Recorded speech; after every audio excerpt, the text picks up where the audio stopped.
Close your eyes and breathe it in. It is the sense of stale popcorn, dirty carpets, and lots of plastic cases containing beautiful films from around the globe and throughout history. You have entered the Last Video Store, a magical place that contains every single film of all time. And joining me to talk about some of their favorite films in the style of this old school video store rental combo that we're sending them out with is iconoclastic, raw nerve raconteur, one of the greats of all time Australian comedy, Wendy freaking Harmer. Wendy Harmer is on the show today to talk to me about her favorite films. Wendy Harmer, you know her from freaking Everything Ever, The Big Gig. I did Question Everything with her a couple of years ago. I idolize this person, and she got a memoir called Lies My Mirror Told Me. She's one of the great writers, one of the great minds. I'm thrilled to have her on the show. And she's a film buff. I'll say that now. She's a film buff.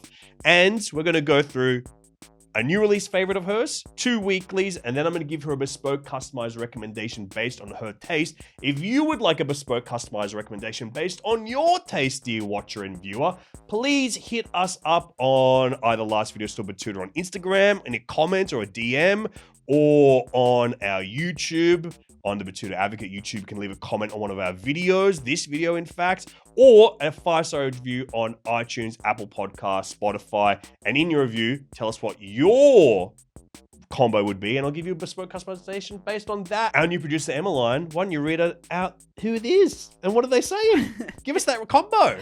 This is from Thornley via Great Britain. Thornley, top of the morning to you, dude. Is that what they say over there? Nope. As is to be expected, Alexei completely knocks it out of the park with this wonderfully formatted film podcast. And I'm assuming it's a cricket park that we're playing in Great Britain. Alexei has the great gift that is too rare in film criticism, in that he will meet a film exactly where it is being pitched, cricket, which leads to better discussion about genre and popcorn flicks than you will get in most places. Wow, Thornley, thank you. I feel knighted right now. With great guests added to the mix who always come in with interesting picks and a space where film is loved above anything else, it makes for a podcast that immediately slots into the weekly rotation. If I was lucky enough to be graced by the great cinephile, my choices would be a new release of Dune Part 2. The most popular. We got to get more copies of this freaking movie in here. We got to do it. Yeah, I'll stock the shelves. With my weeklies being Jurassic Park and The Shining. Oh, The Shining. Okay, you are lucky enough. Let it be known the honor is being bestowed upon you now. I'm going to jump off The Shining. I'm going to give you another hotel horror film. Hotel horror from Ty West, former wanderer through of the Last Video Store itself. One of his earlier films called The Innkeepers. It's about ghost hunters that are working at like a haunted hotel in kind of like New England-y America, like that. I think it's kind of Maine, or it could be Connecticut.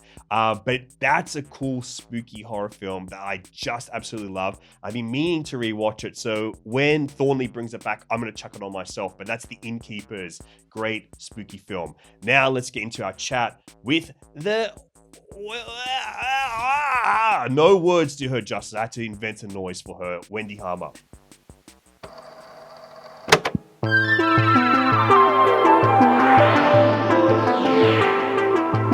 The Last Video Store.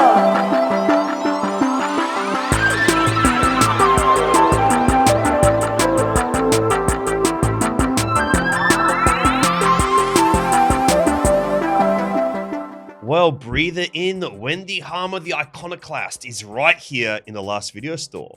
Thank you. It's lovely to be here. But I've seen that. And I've seen that. Do you remember? You've seen them all, of course. You wouldn't remember. You're too young. But going to the video store with your boyfriend, it was a nightmare because you'd be just walking around the aisles going, no, I've seen that, saw that, hated that. No, you don't want to watch that, do you? You know, and it was, you'd be in there for an hour, and by which time, you know, the date was over and you were bored, and, you know, nothing happened and it was all terrible. Well, I should hope nothing happened, not inside the video store, the most sacred place on the planet Earth. When you took the video home, I mean, thank you. And in those days too, I was at my local video Mhm. store. I was in a share house in St Kilda, and we were doing the big Wow. gig. Dogs in space, I'm picturing right now. Oh, This share a bit more house. sedate than that, but anyway. So, but I was doing the big gig, and so that was a pretty tight schedule, Mhm. because we'd rehearse and then we'd film and then we'd go back and watch it and then we'd be writing and then Oh my gosh. And so I cannot tell you how many late fees I racked up at that video store. I would have late fees of like $200, Mhm. $250, $300, and I was just thinking this morning, you know how we complain about how much Mhm. Netflix costs? Nothing. Nothing on you. Nothing Well, I compared hate to to how let much you it know, cost. Wendy. That's why we've brought you in Oh, here. yeah, good. Get her, boys. We finally caught her. The greatest late fine escapee that we've ever had in this country. What? We're going to lock you up, mate. That's why I brought you in Oh, here. all right, okay, good. Right. Well, I'm glad you come in here. In fact, we're going to waive them. We're waiving all the late fees Oh, you've racked up great. over the years. We have the last video store here in Batuta. I've got the power. I'm going to knock those fines off for you. Actually, there's probably in a cupboard at home a few still with the label. You're still hiding all You're the still- tapes. But are you a movie buff? I wouldn't say so. Not particularly. I mean, I think of movie buffs who sort of know who the directors are and know their oeuvre and know, the history of movies. And I'm not that person. You're that person. I am one of those people, but I Alexei. dare say, Wendy, as one of those people, I've seen your passion for film already. I've seen it on display. I see it emanating from you, and I'm going to diagnose you right here. Oh, great. Wendy Harmer is officially a movie buff. Really? Am Yes, I? it's come back positive. The diagnosis is in. Oh, that's good. That's the only thing I want to come back positive at my age, let me tell you. And it's the only thing that's liable to at my age, let me tell you. Well, Wendy, we're going to send you out into the store, explore the shelves, find some of your favorite movies, bring them back over to me. We'll go through them. And then the honor shall be mine to bestow upon you a bespoke, customized staff pick recommendation based on your taste for your further journey into the buffdom of moviness. Oh, fantastic. Are you sure I won't have seen it? Well, we'll see. We'll find out. That's what part of the challenge we is could for be me. having one of those dates. Seen it, hated it, seen that, hated it, seen that. Well, I pray that I impressed you either way. That's all that matters to me That's today. fine. I'm sure you will. And I'm going to use all my empathetic powers to bring it in and find you. Just hopefully something that's right in your sweet spot. Okay, right, in my wheelhouse. In Got your it. wheelhouse, your sweet spot, your tender moment, all of those All things, right, whatever the okay. euphemisms we're using now. Okay. New release. Well, Wendy Harmer, what an elegant selection of titles you have sitting in front of you right now. Well, Let's get into your new release film. this is Dune. Sci-fi. Dune from Denis Villeneuve. Yes. And let me that's tell right. you, this is Dune Part 1. Dune Part 2 has been a very popular hire here in this realm. Yes. But Dune Part 1 we have yet to freaking discuss. So let's get into Dune Part 1. Okay. Well, my love of Dune, all things Dune, started out, reading the book so Frank many Herbert's. years ago. Frank Herbert's book so many years ago. And then I trotted off, I think in about 1984. And I saw that movie, Dino De Laurentiis, I think, was that? Dino De Laurentiis produces a David Lynch film, but That's also right. he wanted to strip his name from that film. Oh, I think did there's versions of that out there credited to Alan Smithy. Oh, really? Yeah, one of Well, the I great mean- fake pseudonyms out there in the world. Well, some of my movie buff friends say that it's actually a very underrated film. What would you say, movie buff friend? As one of your movie buff friends, I actually will co-sign that. I think it's wildly underrated. And for me, having seen the David Lynch film before Dune, Part 1, the Denis Villeneuve version, I actually think it helped me zone in on it more. Yeah, yeah. Because unlike you, I've never read the books. And I Right. always felt like my number was coming up like, you got to have to read these Dune books. And every time I've attempted it, I think I get really stuck on like this entire new glossary of terms that you have to kind of learn. Yeah. And yeah. I've never been able to leap that hurdle, but I think between the David Lynch film as my entry point and then these two wonderful movies from Denis Villeneuve, I'm Dune-headed. So I'm a Dune-head now. I mean, the big standout, of course, in the first movie was Sting's abdominal muscles. That was really. It wasn't David Bowie. Mhm. Big misconception. Mhm. There were a lot of people think it was David Bowie. No, it wasn't. It was Sting. Hooly dooly. Oh my Oh gosh. my goodness. Yes, Hey, of I met course. Sting once. You met Sting? I'll just tell you the story. Yeah, jump in. Again, I was doing the big gig, I think. Mhm. And I was in the makeup room my at gosh. the Gordon Studios in Elstonwick, where they made every comedy, the Gillies Mhm. Report, all that, and so many comedies. And I was sitting up on the bench, and I was going like this in a mirror, getting a great big Busting a zit. yeah, and I heard this voice behind me. No, say, "Excuse me, could you tell me the way to the studio?"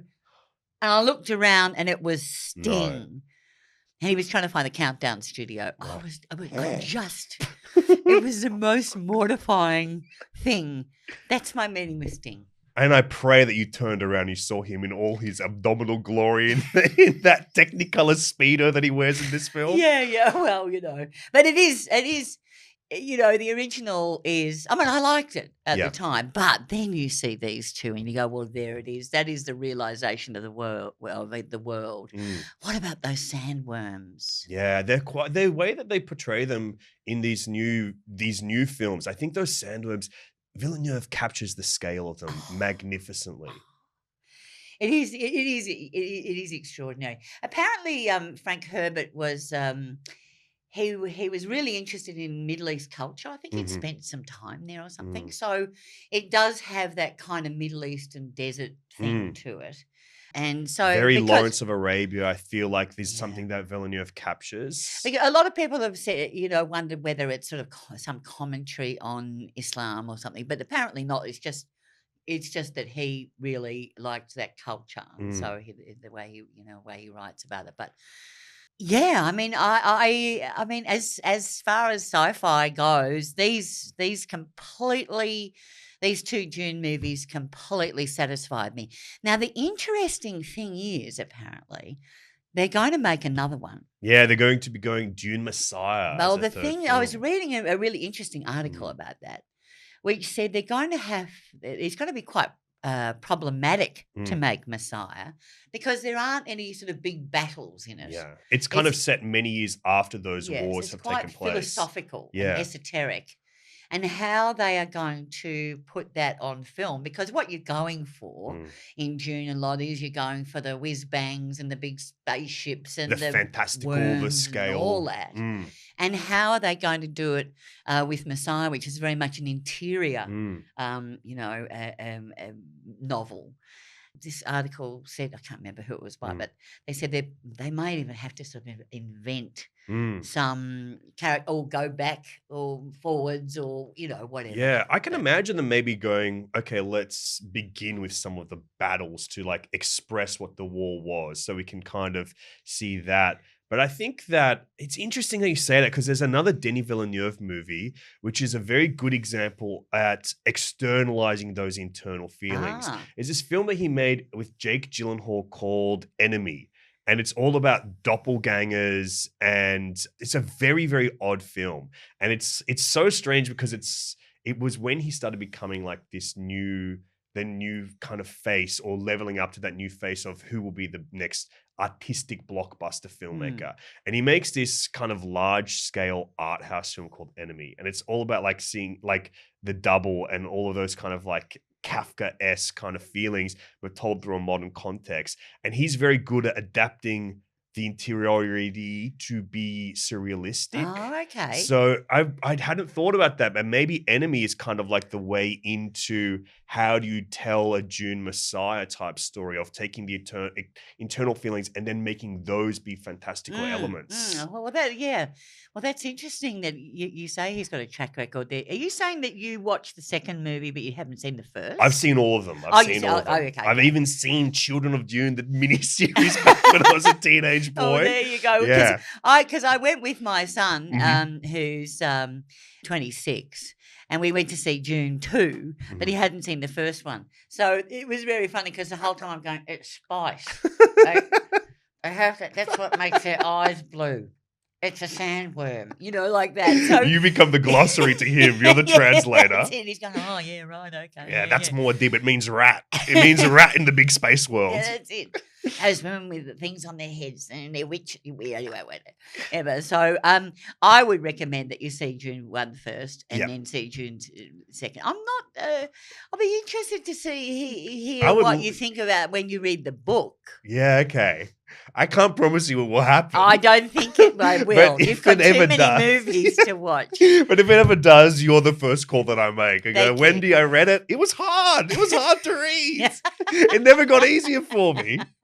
But that is Dune Part 1. And guess what? We also touched on the original David Lynch film. And I'm going to do a little sneaky for you, Wendy. When you open up that case when you get back home, both movies will be in there for you. I'm sneaking an extra slip in there just for you. Okay. But only because I respect you. All right. Well, thank you very that's much. the only reason. No one else gets that treatment here. Thank you very much. I tell you what, though, but for me, really, these Dune movies are realised so perfectly, as I remember. I mean, it's like Lord of the Rings, which I read around the same kind of time. I was into sci-fi fantasy sort of novels. And you see Lord of the Rings and you go, that's it. Yeah. And I think it's the same with Dune. You see it and you go, yep. Yeah. And when you see that David Lynch one, you go, oh, kind of. Kind of. Yeah, kind of. Sting's cute. Yeah, of course. I like those. We like those. All right, we're going to move on to your weekly choices, Wendy. Let's start. Weekly. With, dare I say it, one of the films that began its life as a cult classic and now is considered one of the ultimate masterpieces of Australian cinema. This is Ted Kotcheff's Wake in Fright. Yeah.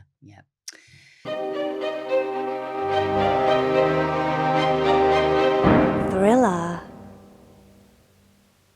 Well, what an extraordinary movie. When Martin Scorsese watched this movie, he just said, I am speechless. It is and that guy's got a motor mouth. It's hard to make that fella speechless. That's quite right. Will you tell the story of Wake in Fright? You give a praise, Steve. Oh, okay. Let me tell you. Well, I can tell you about how it comes back out into the world as well. Like I think what fascinates me most about this film is that story, because that is kind of how it came into my life as a young budding film buff, a cinephile, a seedling about to sprout. It came out around the time while I was working in a video store myself, and it's the tale of Wake in Fright. It's about a teacher who all teachers in Australia have to do some of their time out in the rural parts of Australia.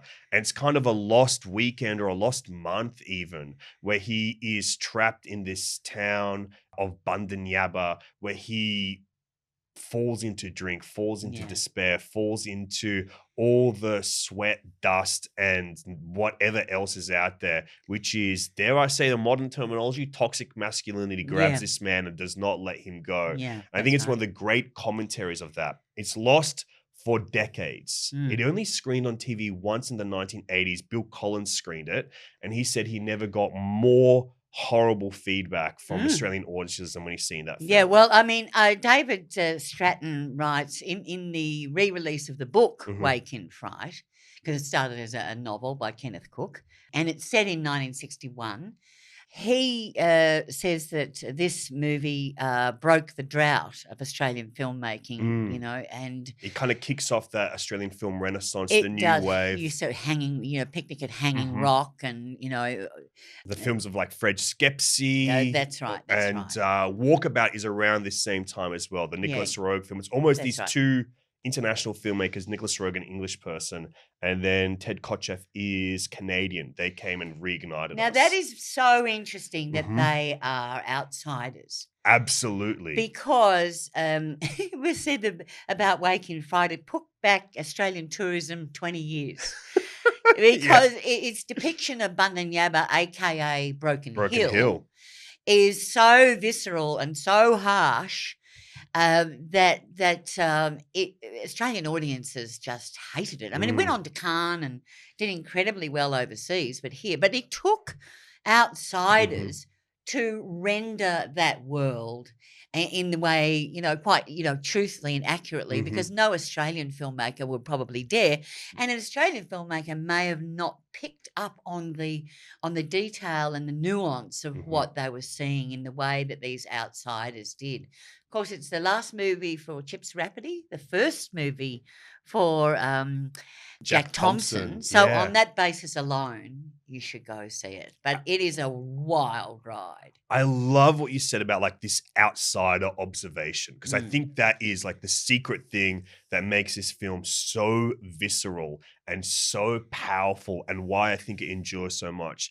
Ted Kotcheff is not just Canadian. He's from a Bulgarian family that migrated to Canada. Mhm. So he's kind of never really felt that sense of belonging even in Canada, and felt like that kind of outsider. He said that he felt like a man from Mars growing up, but it allowed him to see those idiosyncrasies in Canadian culture, in colonial culture, that I think is what, like those things that people took for granted, but then also the nastiness of those colonial cultures. Well, there's these fantastic camera angles on the bar where there's like 30 glasses of beer just lined up in a row, and it's, and you can almost smell it, can't you? You can smell it. And the 2-Up game, and the sweat and the It's that staleness, and it's like his eye captures it all. Yeah. I've got this great quote from him as well, where it says, a lot of the criticism around this film were people like in cinemas, like yelling stuff like, it's not us, you've come to rubbish us. And that was the response at the time. And then he says it's a movie about men behaving badly. Men kill seals in Canada. Men wiped out the buffalo and killed the natives. Men have behaved badly. I'm a director. I don't come here to criticize human beings. I come here to observe them and empathize with them, because I am capable of anything. I'm capable of behaving badly. Chekhov has this great line, I'm not the judge of my characters, I'm their best witness, and that's what I do. Where did you get that? That's just from him. That's Ted's. Where did you find that interview? This is actually, I'll be honest, this is years of research that I've had into this movie. I just found, when I saw that you picked it up, I went through my files and I go, this is all my stuff I've collected over Wake in Fright over the years. Well, you have to send it to me, because I'll send those all to you as well. So the thing where this is so extraordinary for me is that my dad was a country school teacher. And he was living in a really remote parts of the Western District in Victoria in 1961. Oh. This is also my childhood. Far But out. instead of they did a lot of shooting, but it was all set in the footy clubs, this kind of stuff. And my mother was married at 16. And then at 17 years old, I was born when she was 17, but at 16 years old, they moved to these remote towns. Complete isolation. Yeah. So this is my childhood. When I saw this, when I read the book and I saw the movie, I said, I know this so well. So it has a particular power for me. Sometimes it's like those films that take you to another world, like Dune. You feel that portal pulling you in. But sometimes the films that mean the most to you are the ones where you're like, oh, this is a reflection that I'm seeing back. Like this is showing some part of my existence to not just me, but to the rest of the world. Yeah. And that's amazing. That's my dad also was a teacher that also got shipped out, but not to a rural place. But he got shipped out to a hippie commune called Waitalaba. And when he taught kids to read, the parents gave him weeds. They gave him pot plants. Oh, really? So a little bit of a different experience. Yeah, kind of. Yeah. Yeah. But it's in my DNA as well. Yeah. So, and I wrote about my upbringing in those towns, and the fact that my mother tried to take her life when I was 10 years old. And so there's attempted suicide in this as well. Yeah. Mum's, she's 86 now. She lives in Launceston. She went to Tassie and just didn't come back, leaving Dad with the 4 of us kids, me the eldest. So you can understand why this movie and the book have so much, resonate so much with me.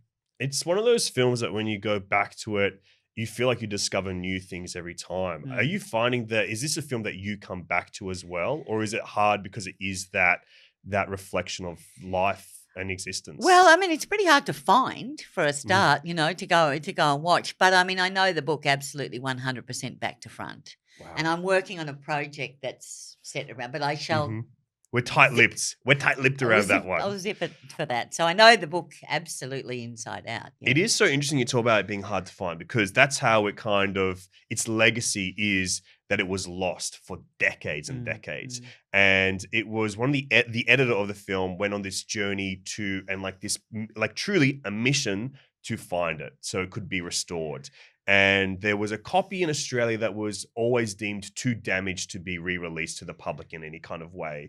And then in the mid to late 2000s, he discovers a canister containing the film. These rusted out containers in Pittsburgh. And he opens them assuming it's going to be absolute dog shit in there or roo shit. It could be roosh shit in there, either of the two. Yeah. And he opens up and they're like nearly pristine. In Pittsburgh. In Pittsburgh. Wow, there you go. And not only that, these canisters were marked Outback, which is the American title, the overseas title of this film. They were also marked to be destroyed. So he found them like within 1 week of them being completely destroyed and this film being lost to history. He starts restoring it with the National Film and Sound Archive in Australia. And then a filmmaker who we've already mentioned, is chairing a board and making a selection of films for Cannes Classics, where they're bringing back a selection of films that have like a history at Cannes or something like that, or classic films to be brought to Cannes. Sure. And what that filmmaker is the aforementioned Martin Scorsese, who saw this back at Cannes in the day when he was a young filmmaker, only made a couple of films.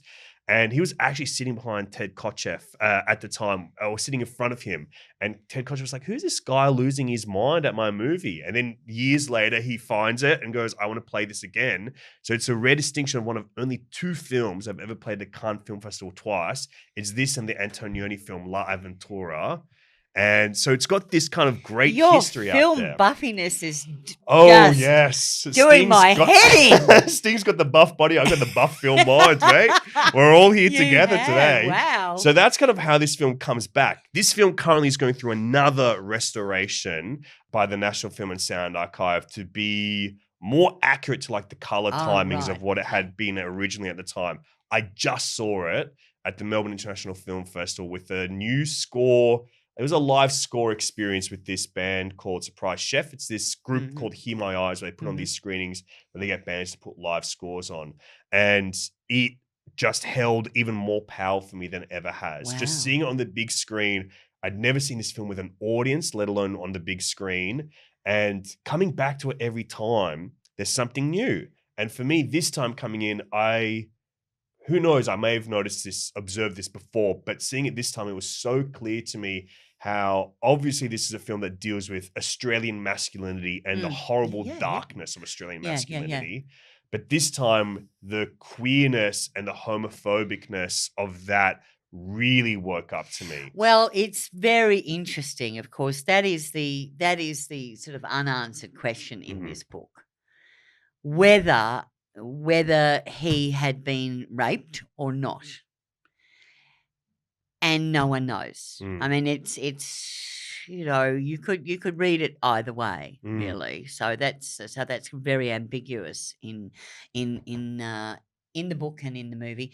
There's also a gal who, I wish I could remember her name, so I should have done my research like you, who has done a one-woman show based around Wake in Fright with a sort of a really a kind of a very sort of modern. I have that here. That's Zara Newman, one-woman show on Wake in Fright, and she is Black actor. Yes, and it even more magnifies like that otherness. Yeah, that's right. She takes it from the point of view of someone being in a culture that they don't understand, and it's got a extraordinary soundtrack as well. But again, very a visceral experience apparently. But this is Wake in Fright. If you've never explored it, this is a great opportunity to do so.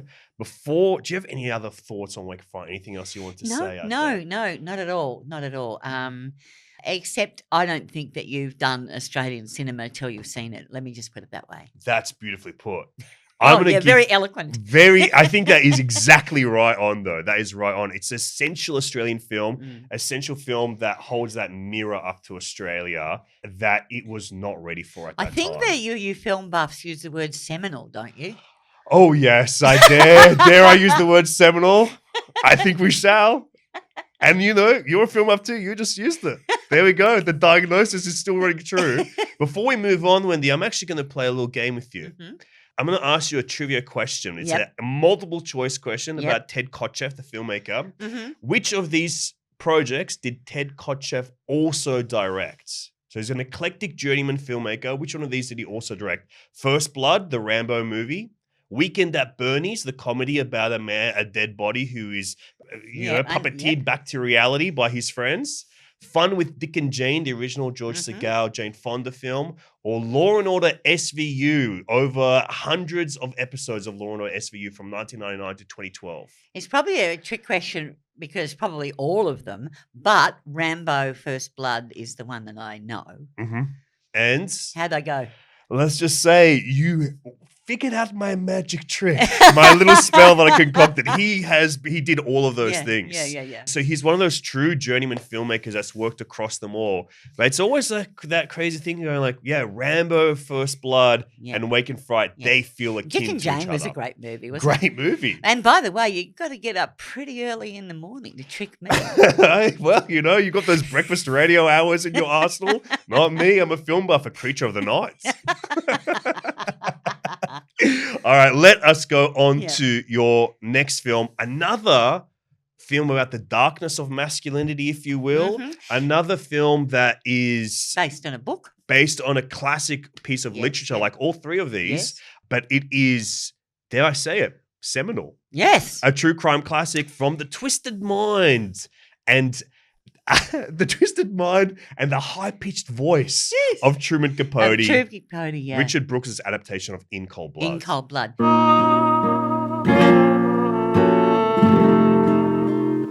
Crime. Well, of course, Truman Capote's book is really hailed as being the first of the true crime genre.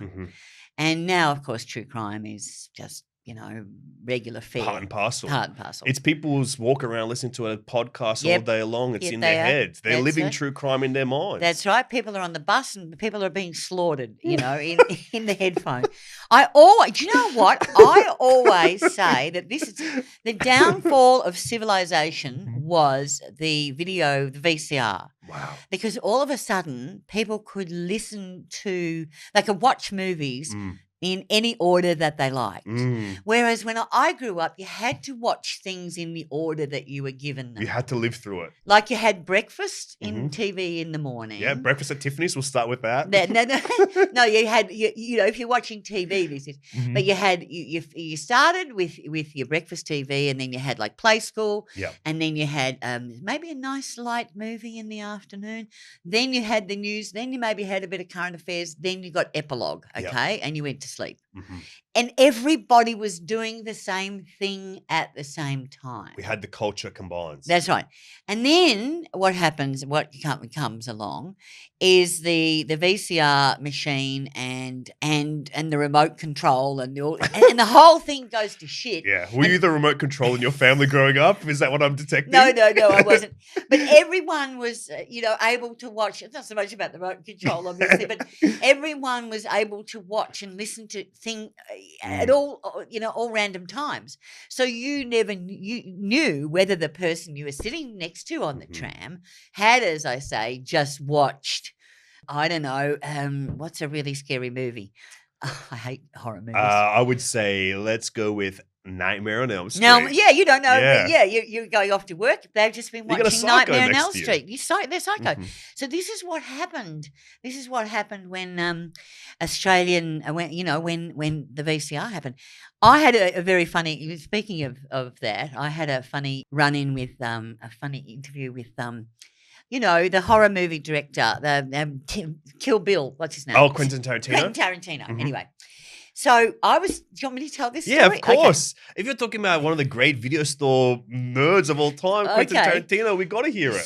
So it was Quentin Tarantino, and I think it was around the time of Kill Bill, and we were on the radio in the morning, and we were always given strict instructions. If you had a guest in, you had to kind of suck up to them. Yeah. Otherwise, the publicist would say you'll never get another guest. Yeah. Well, I just did not believe in that because I've got all and that's why absolutely one of the greats, I must say, and that's why absolutely one of the greats. Because I've got mums and kids, Mhm. listening to the show, and they've got to know. Yeah. So I said to Quentin Tarantino, like your movie, like so violent, and Reservoir Dogs. I mean, what are you doing? It looked like it took me 5 goes to get through that. It's so violent. It's so horrifying.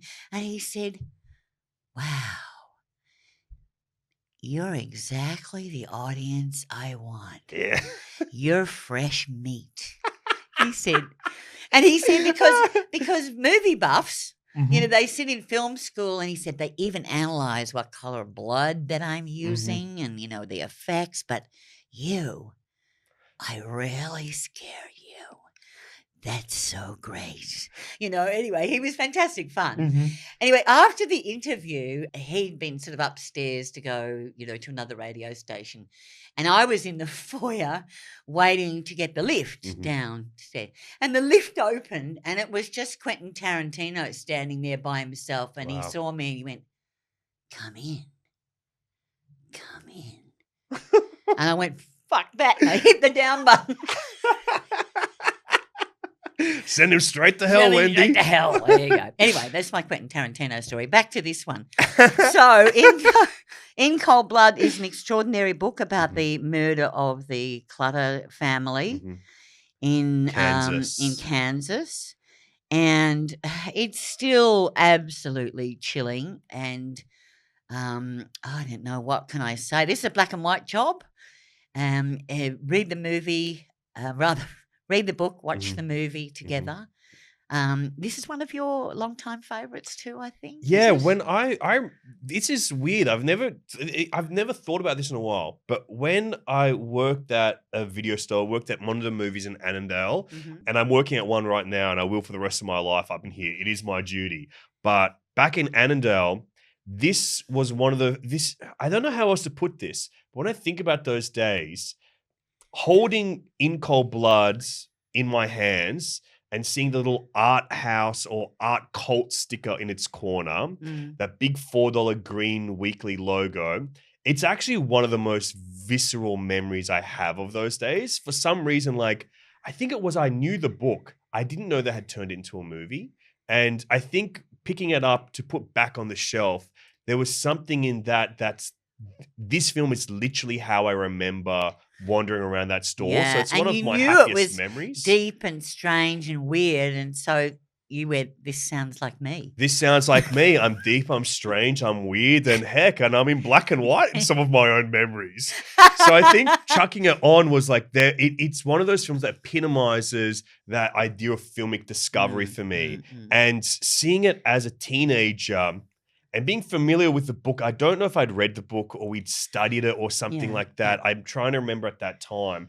But I had known about it, and it would have been just after the Capote film with Philip Seymour Hoffman had just come out, the Bennett Miller film that explores the writing of this book. So I think I was familiar with it that way too.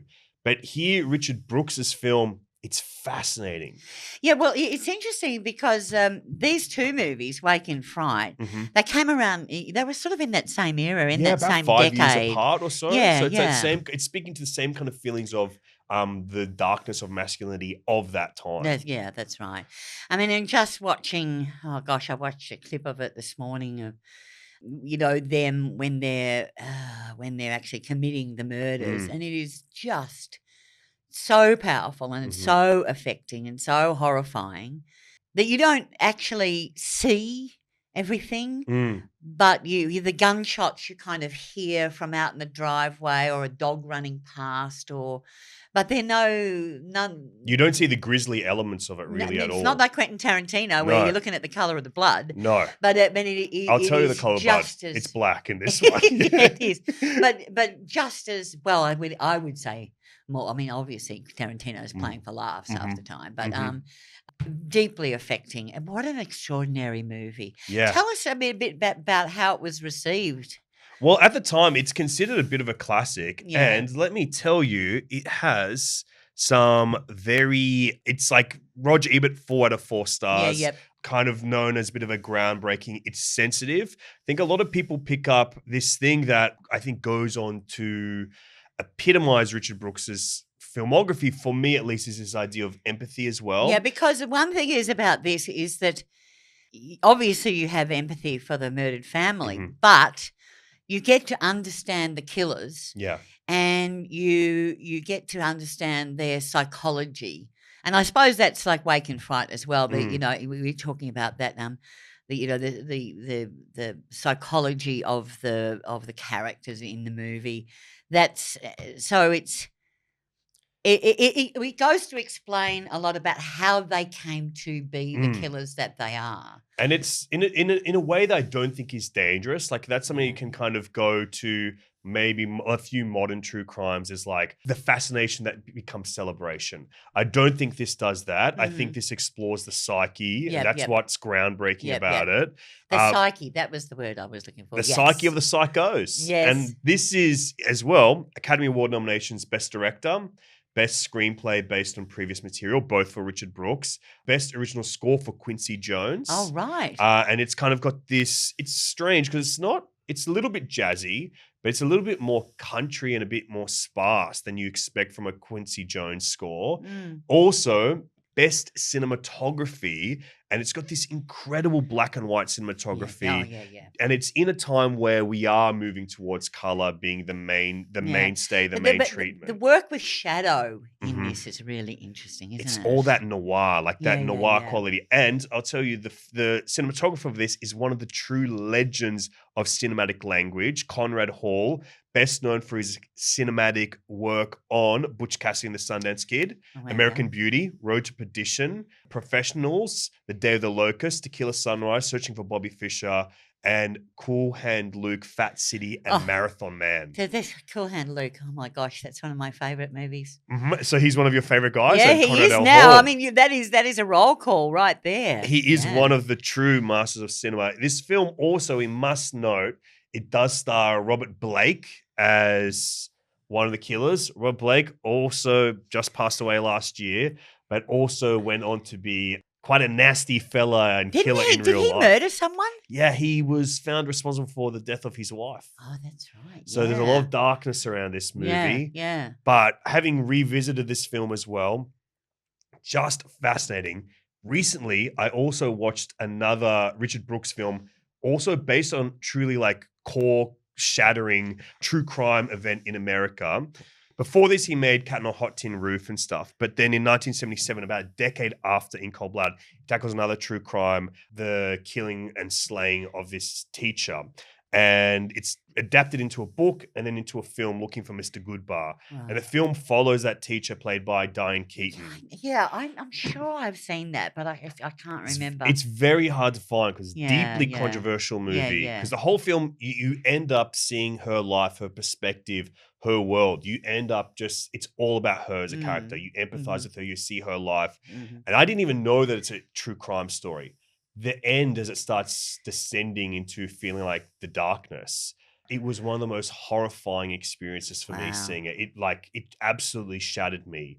And so it's interesting. He has these two films based on America quaking true crimes, and both of them he empathizes with characters on a really fascinating way, and they're fascinating explorations and questioning explorations of empathy, of like how and why you should feel empathy. One for the perpetrators and one for the victim. Wow. Well, I was just thinking there while you were talking, about exploring true crime. And I was thinking about Wake in Fright, and actual kangaroos were harmed in the making of this movie. It's true. And it's like, it's when you read about it and hear about it, it's kind of fascinating because it was happening anyway. Yeah. We have to document this. Yeah. And if that's an example of fiction narrative becoming documentary by being a capturing of something on film. Yeah, and this is and I think Cold Blood is kind of in that wheelhouse. Yeah, of that wheelhouse of the documentary. What does it say about my taste?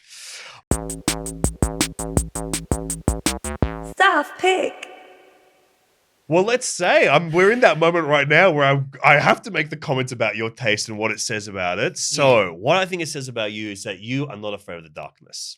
Wendy Harmer is someone not afraid of the dark. You are a shining light out there, and maybe that's why you're not afraid of the dark. But I think you are interested in explorations of that psyche, the dark psyche. And I've kind of been concocting this film for you that is exploration of the darkness. It's a true crime film. I also felt like it would be essential to give an Australian film.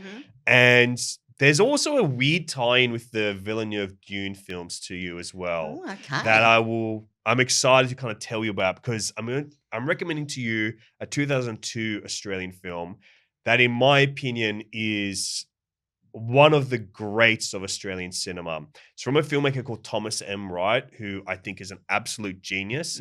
His previous film was Acute Misfortune. That is also a big recommendation for you. So the film I'm recommending to you is a 2022 Australian film from director Thomas M. Wright.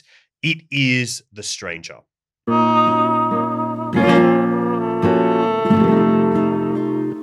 Crime.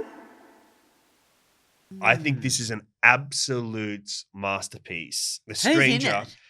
It stars Joel Edgerton. Ah, yes. It stars yes. Joel Edgerton as an undercover police officer headlining a sting operation to capture a dark character. I don't really want to say what the true crime is that's based on, because it's based on a true crime story, one that for someone my age was ever present in my childhood. Yep.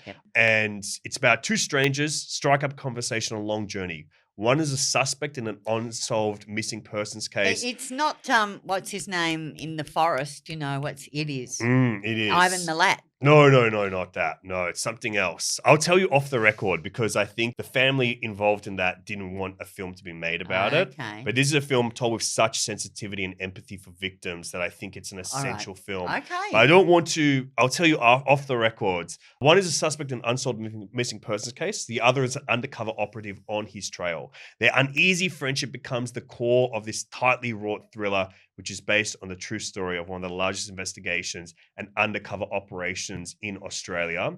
And I'll tell you a little bit about like my experience of watching it. I think what year is it set? I think this is set early 2000s. Like it's set in the 2000s. I've never had this kind of full-bodied reaction to a film before. It's very haunting, and you never see a moment of grisliness. Okay. There's no violence, nothing, no blood. Yeah. You see, I've got a really weak stomach. I can't be doing all that. There's not even 1 second of it. But Okay. I found this to be one of the films that explores this darkness unflinchingly and through incredible craft and filmmaking technique, beautiful cinematography. It's able to concoct those feelings of fear and anxiety within you. It's just impeccably made. I was kind of on the edge of my seat, not in tension, but almost on the verge of panic attack watching this film. Oh, well, that just sounds great. But I think You must get the whole family round. well, this one, I think, go in alone. You have to go in alone, blinkers on. But it overwhelmed me in a really powerful way. And I think it is about a lot of the things we were talking about in Cold Blood and WAKE in Fright, where it's this exploration of Australian crime and the bleakness and evil that lurks in this country. Okay. And so much of Australian culture, art, media has this fascination with dark and dangerous men. Well, it's because, because of the dark heart of Australia, and it's because of how this country came to be colonised. Exactly. And it's about the secrets that we've never addressed, and we've never had a truth-telling commission. And so there is this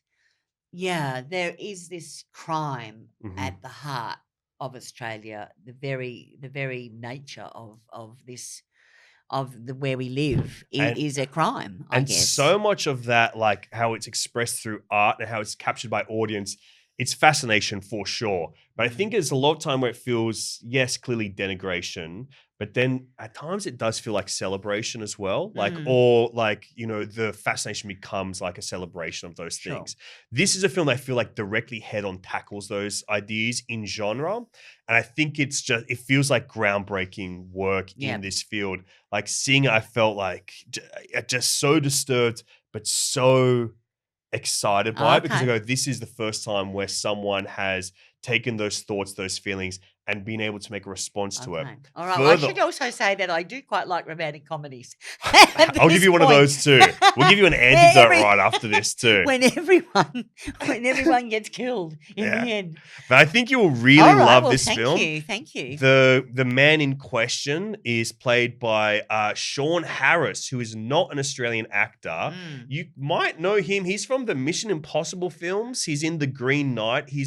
Not my genre. He's an interesting guy, and what he's able to do with this film is he has found the most unclockable Australian accent, and so specific. It's this really weird voice that you've heard it a few times in your life. I don't know where it's coming from, but you watch it and just go, you can't not believe this man is Australian, Right. not Australian. Yeah, okay. I think that this is maybe my favorite film. I think Thomas M. Wright is like one of our most necessary voices working in Australian cinema now. All right. Well, there we go. I think Seminal, folks. We're saying seminal. We're saying seminal everywhere. It's all covered in the Seminoles. It's there. It's there. Okay. This is, I think, an excellent film, and it's a Wendy Harmer recommendation. I Thank you. guarantee you at least find this interesting.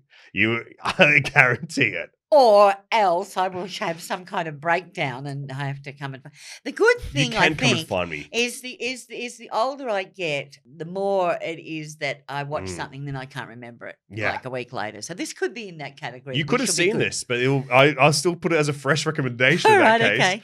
And actually, I forgot to say this. The other reason why I picked this film for you, taking it from Dune, this film has... There are sandworms in it. There's sandworms wriggling through this film. No, it's like this landscape is essential to this film, the way it is in Dune. But Dune has this meditative element to it, like literal, almost these guided meditations. This film begins as that. Let me tell you how this film begins.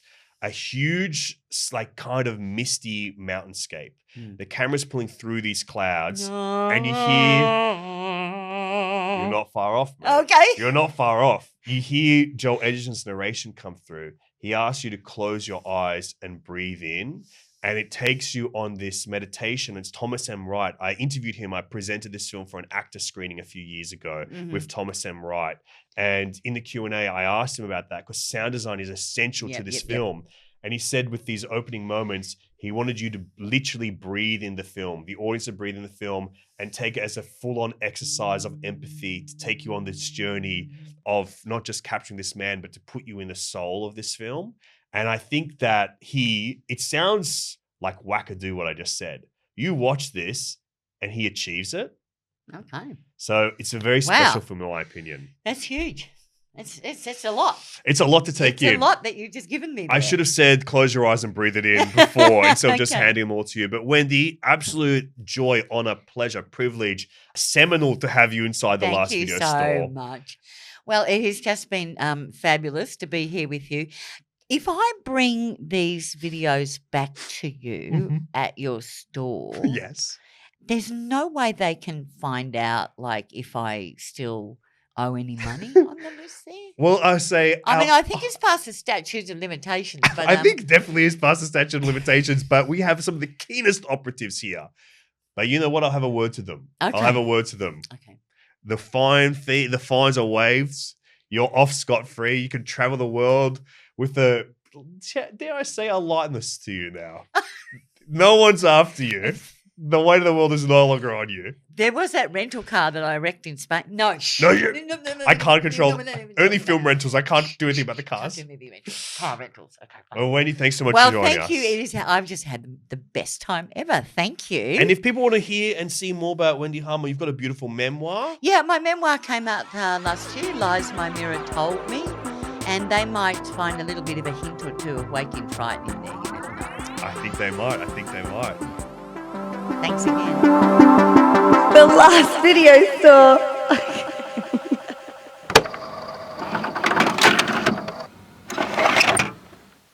Thank you for checking out The Last Video Store with me, your host, Alexei Toliopoulos. Please subscribe, follow, share the podcast amongst your friends as well. We're on YouTube, Spotify, Apple Podcasts, TikTok, Instagram, Last Video Store Batuta. So check us out and share us in all of those places. And if you want your own bespoke customized recommendation from me, you can submit an online order at any of those places in a comment, in a 5-star review with your weeklies and your new release pick. And I will come to you like I did at the top of this episode and give you a recommendation based on your taste. So thank you very much. Love you, love movies.